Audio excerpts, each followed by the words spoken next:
স্বেচ্ছাসেবক দল গোটা সিলেট বন্ধ এবং লকডাউন করে দেয়। 20 এবং 21শে এপ্রিল আমরা আন্দোলন সংগ্রামে অবস্থান করি রাজপথে। 22শে এপ্রিল চলে আসে। উপজেলা স্বেচ্ছাসেবক দলের পক্ষ থেকে সিদ্ধান্ত নেওয়া হয় তৎকালীন সময়ে উপজেলা স্বেচ্ছাসেবক দলের আহ্বায়ক ছিলেন জনাব কাউসার খান সাহেব, যুগ্ম আহ্বায়ক ছিলেন আশিকুর রহমান রানা ভাই, নুরুজ্জামান জামান ভাই, আমাদের খাজানশি ইউনিয়নের সাবেক চেয়ারম্যান প্রার্থী জনাব কোয়েস ভাই, এবং সদস্য সচিব ছিলেন মাস্টার ফখরুল ইসলাম। ওনারা তাৎক্ষণিক সিদ্ধান্ত নেন যে আমরা 22শে এপ্রিল রশিদপুর থেকে আমরা অবরোধ করব এবং বিশ্বনাথে মিছিল দিয়ে আসবো, মোটরসাইকেল শুডাউন। তখন বিএনপি এবং যুবদল ছাত্র দলের নেতৃবৃন্দরা আমাদের সাথে সাপোর্ট দিয়েছিল। বিশ্বনাথ থানা পয়েন্টে আসার পর আওয়ামী ফ্যাসিস্ট বাকশালী দালাল তৎকালীন ওসি তদন্ত চান মিয়া এবং থানার ইনচার্জ ওসি আবুল কালাম আজাদ এবং তার সহযোগী কনস্টেবল বিশেষ হিন্দু, তার কনস্টেবল সুনামণি, সম্ভবত সুনামণি, চাকমা নাই, চাকমা কিন্তু ছিলেন আমাদের ইয়নো। ওনারা বাস ফেলে বিশ্বনাথের স্বেচ্ছাসেবক দলের গতিরোধ করেছিল। তৎকালীন সময়ে গ্রেপ্তার হয়েছিলেন বিশ্বনাথ উপজেলা স্বেচ্ছাসেবক দলের বর্তমান সংগ্রামী সদস্য সচিব তৎকালীন যুগ্ম আহ্বায়ক আশিকুর রহমান রানা, উপজেলা স্বেচ্ছাসেবক দলের তৎকালীন সময়ের যুগ্ম আহ্বায়ক জনাব কোয়েস মিয়া খাজানশির, এবং আরো অন্যান্য নেতৃবৃন্দরা গ্রেপ্তার হয়েছিলেন। আরো গ্রেপ্তার হয়েছিলেন আমার শ্রদ্ধেয় মামা বিশ্বনাথ উপজেলা যুব দলের অন্যতম নেতা জনাব আব্দুল শহীদ, বিশ্বনাথে বিশিষ্ট ব্যবসায়ী। উনাদের চোখ বেঁধে, আমি আবারও বলছি, উনাদের চোখ বেঁধে গোলাপগঞ্জ বিয়ানীবাজার মাতিউরা চা বাগানের আশপাশে নিয়ে গিয়েছিল উনাদের ক্রস ফায়ার দেওয়ার জন্য। আল্লাহর সহায় উনারা সেদিন বেঁচে গিয়েছিলেন। উনাদের গুম করে লাশ পানিতে ফেলার প্ল্যান করেছিল তারা, কিন্তু তৎকালীন সময়ের এলাকার মানুষ এবং বিশ্বনাথ সিলেটের নেতৃবৃন্দরা উনাদের যখন চারদিকে বিষয়টা জানাজানি হয়ে যায় যে বিশ্বনাথ উপজেলা স্বেচ্ছাসেবক দলের কমান্ডার নেতৃত্বরা গ্রেপ্তার হয়েছে, তাই উনাদের গুম করতে পারেনি। 3-4 দিন পর উনাদের সিলেট কোর্টে ওরা হাজির করেছিল। সেই দুর্বিষহ স্মৃতি তৎকালীন সময়ে আমরা, এই স্মৃতি আমি সেদিন ছিলাম, প্রকাশ্যে ছিলাম। চলে আসে 23শে এপ্রিল। 23শে এপ্রিল বিশ্বনাথের তৎকালীন সময়ের বিএনপির সভাপতি জনাব জালাল উদ্দিন চেয়ারম্যান এবং সাধারণ সম্পাদক সেদিন ঘোষণা করেছিলেন যে বিশ্বনাথের চতুর্দিক থেকে আমরা বিশ্বনাথের পুলিশ প্রশাসন এবং উপজেলা প্রশাসন আমরা ঘেরাও করবো। জননেতা এমিলিয়াস আলী কোথায় আছে, আমরা এমিলিয়াস আলীর অপহরণের পাল্টা জবাব দিতে আমরা প্রস্তুত হয়েছিলাম। বিশ্বনাথ থানা প্রশাসন এবং বিশ্বনাথ উপজেলা প্রশাসনকে আমরা ঘেরাও করার জন্য উত্তর দিক থেকে নকেখালী পয়েন্টে জমা হয়েছিলেন দৌলতপুর, লামাহাজি, খাজানশি এবং রামপাশা ইউনিয়নের নেতৃবৃন্দরা।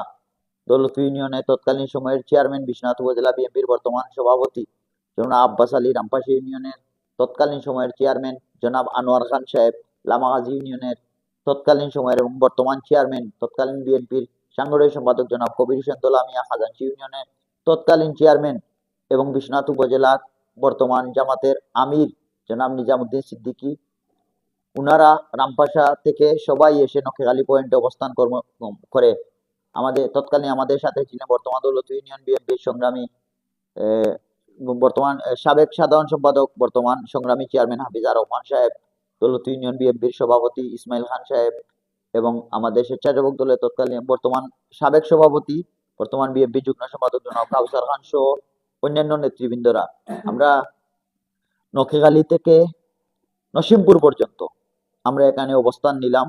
নসিমপুর থেকে বর্তমান পৌর বিএনপির সংগ্রামী সাধারণ সম্পাদক জনাব শামসুল ভাইয়ের নেতৃত্বে শামসুল ভাইয়ের বাসচার থেকে আমরা বাঁশের লাঠি তৈরি করি ওদিক থেকে বিশ্বনাথ বন্ধ ঘোষণা করার জন্য। আর পূর্ব দিক থেকে রামদানা থেকে তৎকালীন বিএনপির সংগ্রামী নেতা এবং আমাদের সেই অলঙ্কার ইউনিয়ন পরিষদের সংগ্রামী চেয়ারম্যান মরহুম জনাব শামসুজ্জামান, বর্তমান সাধারণ সম্পাদক এবং অলঙ্কার ইউনিয়ন পরিষদের চেয়ারম্যান জনাব লিলু মিয়া চেয়ারম্যান, উনাদের নেতৃত্বে এবং উনারা সবাই চলে আসে যখন এই খাজানশি টু জানাইয়া পয়েন্ট থেকে পূর্ব দিকে এবং রাজনগর থেকে আব্দুল ইহসান নেতৃত্বে একটা মিছিল এসে সবাই উপজেলা বন্ধ ঘোষণা করার জন্য প্রস্তুতি নেয়। এবং দক্ষিণ পাশ থেকে তৎকালীন ছাত্রদল নেতা জনাব খালেদ ভাই এবং অন্যান্য নেতৃবৃন্দরা যারা ছিলেন ছাত্রদল, যুবদল, স্বেচ্ছাসেবক দল, তারা বিশ্বনাথে এসে ফিজা কোম্পানির মস্তুরা সেন্টারে এদিকে এসে সবাই এসে ছোট ভুল দিয়ে দুইটা ভাগে বিভক্ত হয়। একটা ওই যে বিশ্বনাথের যে ছোট পুল ওদিক থেকে তারা ঢুকে টিএনটি রোড হয়ে, আর অপর একটি গ্রুপ আলহেরা হয়ে ঢুকে। তখন আমরা পুলের মুখ সারা চতুর্দিক থেকে আমরা বিশ্বনাথ বন্ধ ঘোষণা করি।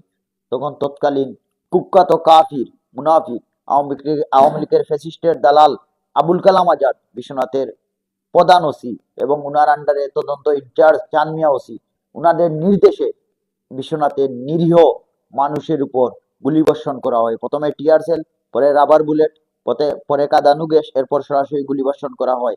এই গুলিবর্ষণের সেদিন আমি স্পষ্ট সাক্ষী। পুলিশের সাথে সেদিন র্যাবের সাথে যারা ছিল, বিশ্বনাথ উপজেলা আওয়ামী লীগের সাবেক সভাপতি মজমিল আলীর ছেলে মিজান প্রকাশ্যে গুলি করেছিল রামসুন্দর স্কুলের পিছন থেকে।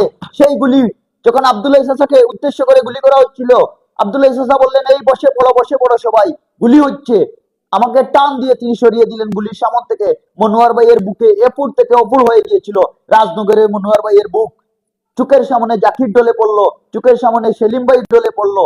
আমরা তখন কিং কর্তব্য বিমূঢ় হয়ে চতুর্দিকে ছুটাছুটি করলাম, কিন্তু প্রকাশ্যে বিশ্বনাথের তৎকালীন সময়ে বিএনপির যারা সিনিয়র নেতৃবৃন্দ ছিলেন তারা গেঞ্জাম এড়িয়ে রাজপথে ছিলেন। রক্তে বেসে গিয়েছিল সেদিন সবার জামা কুর্তা। আমি প্রকাশ্যে স্পষ্ট আমি দেখেছি বিশ্বনাথে 8টি ইউনিয়নের চেয়ারম্যান মহোদয়রা, বিএনপি বন্দী চেয়ারম্যান মহোদয়রা এবং বিশ্বনাথের 20 দলীয় তৎকালীন সময়ের জোট বিএনপি জামাত সহ অন্যান্য জোটের নেতৃবৃন্দরা প্রকাশ্যে রক্ত দিয়েছিল বিশ্বনাথের মাটিতে শুধু জনতা ইলিয়াস আলীর নিখোঁজকে, ইলিয়াস আলীকে ফিরে পাওয়ার দাবিতে। আজকে ইলিয়াস আলী এখনো নিখোঁজ। সংসদে কথা বলেন, ইলিয়াস আলী নিখোঁজ, এখনো স্বরাষ্ট্রমন্ত্রী কোনো অ্যাকশন নিলেন না। 14 বছর অবিবাহিত হয়ে গেলে 15 বছর চলমান, এক্ষুনি অ্যাকশন নিন। এবং মাননীয় প্রধানমন্ত্রী, আপনার আন্ডারে তো প্রতিরক্ষা মন্ত্রণালয়, আপনি তো প্রতিরক্ষা মন্ত্রীও বটে, আপনি জনতা ইলিয়াস আলীর সন্ধানের জন্য দ্রুত আপনি যে রায় দিয়েছেন, যে গুম কমিশনের যে আদেশ আপনারা সংস্কার করেছেন, আমি থ্যাংক ইউ, স্যালুট জানাই যে যারা গুমের সাথে জড়িত তাদের ফাঁসি হবে, কিন্তু গুমের রহস্য উদ্ঘাটন করুন। ইলিয়াস আলী এখনো জীবিত আছেন, আমরা বিশ্বাস করি, আস্থা রাখি। কারণ বাংলাদেশের পেনাল কোডের ধারা অনুযায়ী, 108 ধারা অনুযায়ী যে সংসদে যে বক্তব্য দেওয়া হয়েছে সেটা আমি এক্সপান্স করলাম, সেটা বাতিল এবং রিমুভ করলাম। কারণ ইলিয়াস আলীর বিষয়ে যে আপনারা সিদ্ধান্ত দিয়েছে 108 ধারা অনুযায়ী পেনাল কোডের, এই ধারা খ অনুযায়ী কোনো ব্যক্তি নিখোঁজ হওয়ার পর তার বডি পার্টস যদি পাওয়া না যায় তাকে মৃত ধরা যায় না। তার মানে ইলিয়াস আলী জীবিত, এবং ইলিয়াস আলীকে অবশ্যই ফিরিয়ে আনতে হবে। কারণ ইন্ডিয়ান পেনাল কোডের 108-9 ধারা অনুযায়ী, মানে গ ধারা অনুযায়ী, যে কোনো নিখোঁজ ব্যক্তির বডি পার্টস এর সাথে যদি কোনো ডিএনএ ম্যাচিং করতে না পারেন তাহলে তিনি জীবিত। আর যেহেতু ইলিয়াস আলী নিখোঁজ রয়েছেন, র্যাবের কমিশনার একজন গ্রেফতার হলেন মাসুদ রানা। উনি কি বক্তব্য দিলেন? উনি দিলেন যে ইলিয়াস আলীকে নাকি ওই কোথায় পতেঙ্গা সমুদ্র সৈকতে গত কয়েকদিন পূর্বে মাসুদ গ্রেফতার হলো। সে বললো কি ওই ওখানে কি ছোটখাটো কি একটা নদীর নাম বললো। আরেকজন গ্রেফতার হয়ে বললো বুড়িগঙ্গা নদী। এই সেই বংশ, এগুলা বাদ দেন ভাই, দেশের মানুষ বুঝে আপনারা নাটক করতেছেন। ইলিয়াস আলীর গুমের পর যে বা যারা এই মুহূর্তে গ্রেফতার হচ্ছে বা যে বা যারা প্রশাসনে হাইকমান্ডে আছে তারা ফ্যাসিস্ট হাসিনার দালাল। তারা মানুষের চোখে দুলা দিয়ে ইলিয়াস আলীর গুমেকে রহস্যের আড়ালে আবদালে নিয়ে যেতে চায়। আমি একটা প্রশ্ন রাখি, যে কথা আমি 17 বছরে বলতে পারি না, আজ আমি স্পষ্ট ভাষায় বলছি। আমি যখন ইন্ডিয়ায় ছিলাম, আসামের উলফা কমান্ডার অনুপ চেটিয়াকে আমি প্রশ্ন করেছিলাম যে দাদা, আপনি তো 10টা অস্ত্র মামলার আসামি, আপনি বাংলাদেশের জেল থেকে বের হয়ে আসলেন, আপনার বন্ধু, আপনার ইয়ার ইলিয়াস আলী কাহায়, ইলিয়াস আলী কোথায়? তখন সে একটি কথা বলেছিল, যে কথাটি আমি প্রায় সময় ফেসবুকে লিখি। সে টেবিলে তাপ্পড় মেরে বলেছিল, আমার পিঠে হাত রেখে বলেছিল, ইলিয়াস আলী अभी तो जिंदा है, इलियास अली फिर मिलेंगी, जब तक इलियास अली फिर मिलेंगी तो बक्सल को गদি बर्बाद कर दूंगा, ये मेरा वचन है। একজন উলফা কমান্ডার যদি বলতে পারে ইলিয়াস আলী জীবিত, তাহলে বাংলাদেশের প্রশাসন আইন কোথায়? 17 বছর থেকে আপনারা কেন বার করতে পারছেন না? আমরা বিশ্বাস রাখি, আস্থা রাখি ইলিয়াস আলী জীবিত। ইনশাআল্লাহ ইলিয়াস আলী ফিরে আসবেন। যদি আপনারা ইলিয়াস আলীকে এই সংসদের ভিতরে দ্রুত সন্ধান কমিটি গঠন করতে না পারেন, ব্যর্থ হন, তাহলে মনে রাখবেন বিশ্বনাথের মানুষ রক্ত দিতে জানে, জীবন দিতে জানে, প্রাণও দিতে জানে। ইলিয়াস আলীকে ফিরিয়ে আনার জন্য যা কিছু করার তাই করব। এটাই যদি আইন শৃঙ্খলার অবনতি হয়, আমরা কেউ দায়ভার নিতে পারবো না। মনে রাখবেন, এম ইলিয়াস আলী ফিরে আসবে। আর যারা এম ইলিয়াস আলী ফিরে আসবে না বলে ফেসবুকে ইন্টারনেটে অপপ্রচারে লিপ্ত, তাদের সাবধান করে দিচ্ছি, তাদের সতর্ক করে দিচ্ছি, এম ইলিয়াস আলী বিষয়ে আপনাদের কাউকেই ছাড় দেওয়া হবে না। যারা অপপ্রচার করেছেন এম ইলিয়াস আলী নেই, এম ইলিয়াস আলী মারা গেছে, তাদের আমি স্পষ্ট ভাষায় বলছি, মুখে লাগাম দাও, না হলে আপনারা সাবধান হয়ে যান। এম ইলিয়াস আলী ফিরে আসলে আপনাদের কাউকেই ছাড় দেওয়া হবে না, প্রত্যেককে জবাব দিতে হবে, দাঁত ভাঙ্গা জবাব দিতে হবে। এম ইলিয়াস আলীর বিরুদ্ধে অপপ্রচারের কারণে আপনাদের বিরুদ্ধে আইসিডি মামলা করব, মনে রাখবেন, সতর্ক থাকবেন। ধন্যবাদ সবাইকে। আজকের লাইভ এখানেই শেষ করছি। শেষ করবেন আমাদের